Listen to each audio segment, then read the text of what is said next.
It is almost 6 o'clock, March the 27th at Casa Moi, and I'm keeping my resolution to take better recordings, more frequent recordings of what's going on.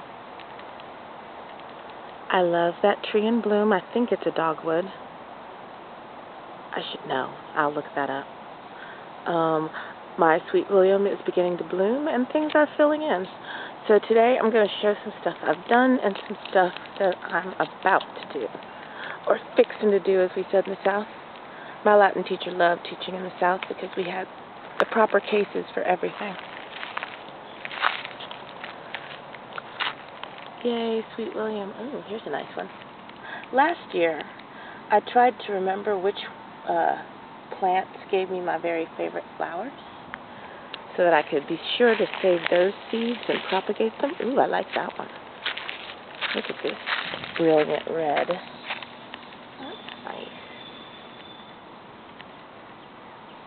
And some pinks. Ooh, there's some dark purples up there. We'll get up that way.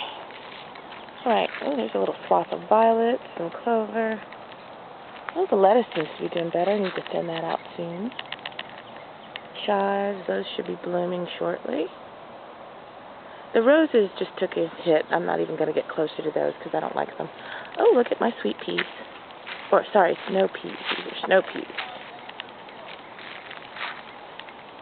They have grown a good, 4 inches since the last we met? Uh-oh. They're tangling up.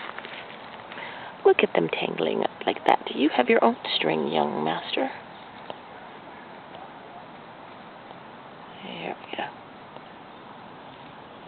And you go that way. Yep, there you go.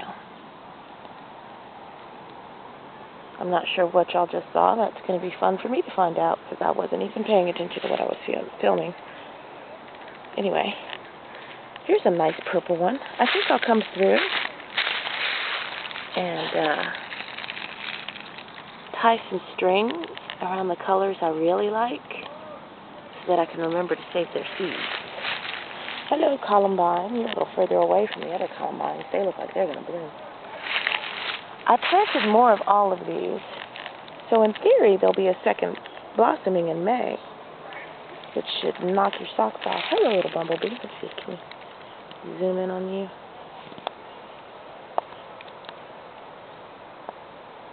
There he goes. She goes, probably. Yep, she's too fast for me. We'll do other bees later. But that's the only reason I've left these little purple things, is the bumblebees seem to like them. I do want to send them back, though, because they look like they'll take over the world if I allow it. Okay, so let's go talk about what we're going to do. Oh, look at that columbine. See? Night and day, the difference between the columbines, n'est-ce pas? So, today, I have some morning glories that are dying for some trellising. So I'm going to set them out on my trellis. The moonflowers are a little bit behind, but I figured I'd space them kind of alternately front and back and plant them nicely and see what takes off. I soon need to get this eggplant in the ground, and look, it looks like that pepper is going to live. That's a pretty hardy pepper. Let's see if their seeds are any good. If their peppers are any good, we'll definitely save those seeds, because you can't kill that pepper. These, my darlings, and today's pollen count, if you're wondering, is 2,500. These peppers, I think, are just about hardened off, but I'm leery of putting them in the ground just yet. I think I'd like to prune them before I do that. Impatiens that need to be thinned. So, yeah, today I think we will concentrate on tomatoes and getting them into the containers where they will live for this season. And I'm going to put them in containers like this. See the size? I don't know what it's about, 20 gallon or something. Because I figure I can plant them really deeply and put some marigolds and basil around them and stake them in the pot there. Grow them right out front here in the driveway that gets the most sun. I'm going to resolve to park my truck over there. It gives me more steps anyway. I need the exercise, right? And I've been refurbishing last year's potting soil. Can you see it? By mixing in stuff from the bottom of my compost bin. I haven't even been turning it. Lazy woman's way of doing things. Just digging it out from the bottom and turning it in there. So let's go back to the back and see what's going on.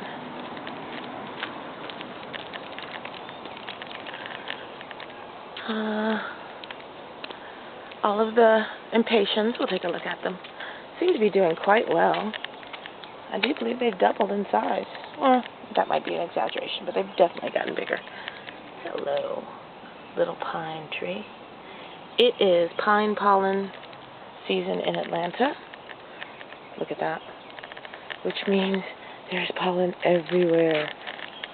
I mean, if I were to tighten up, you could probably just see it floating by in the air. Oh, here's a camellia blossom. This is a very pretty one. Oh, I lost its head. Oops. Oh, it was a pretty one. Let's see. Are there any more? This one has been very stingy with its blossoms. If there's anybody who knows such things, should I fertilize it? Oh, there's a pretty one. That's a nicely opening one. There you go. I like that blossom. See, there's blooms all over it. But it only gives me like one blossom at a time. Unlike these guys back here. Maybe that's the secret. Maybe they need to be choked off. It's getting too much sun or something. Too many nutrients. Ferns are doing nicely.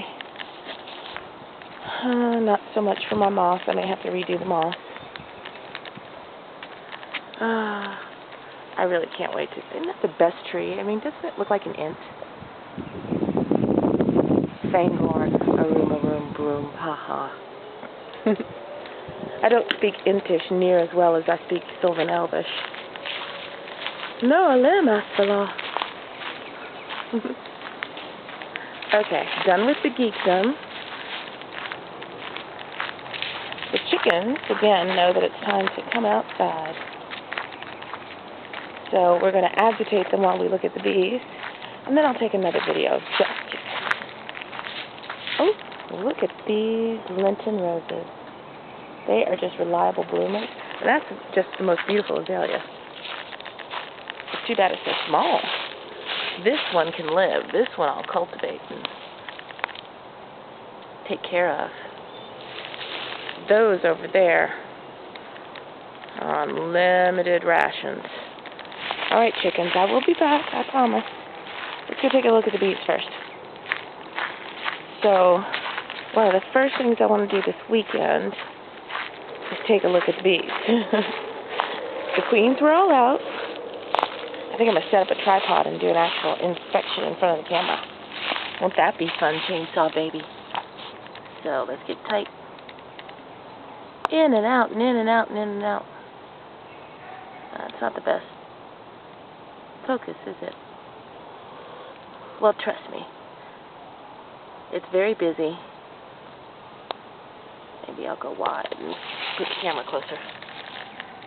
Very busy, and they are definitely bringing in pollen. All of the entrances been equally visited. Oh yeah, they're looking really good.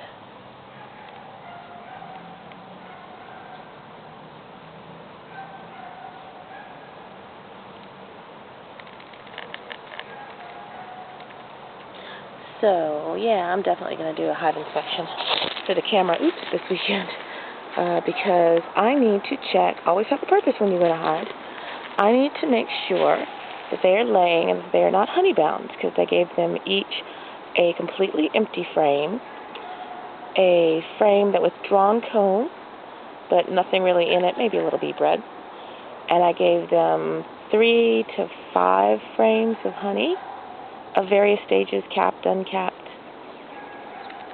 And so they should have plenty of room to start raising the very first generation of bees and not get overcrowded, because most of them are going to die in the next few weeks just from, overwork. There's so much to do. And I haven't fed them beyond the original honey that I gave them when I hived them, because it's spring and it seemed silly, I mean, these bees were raised maybe 60 miles north of here. So, they're booming like this up north, then they should be able to find some fodder down south. Or else they're not really the sort of bees one wants to propagate, right? Okay, let's take a look at the chickens inside the pen. 1, 2, 3, 4, good. All is right with the world. Okay, we're going to take a pause for the cause and let the chickens out.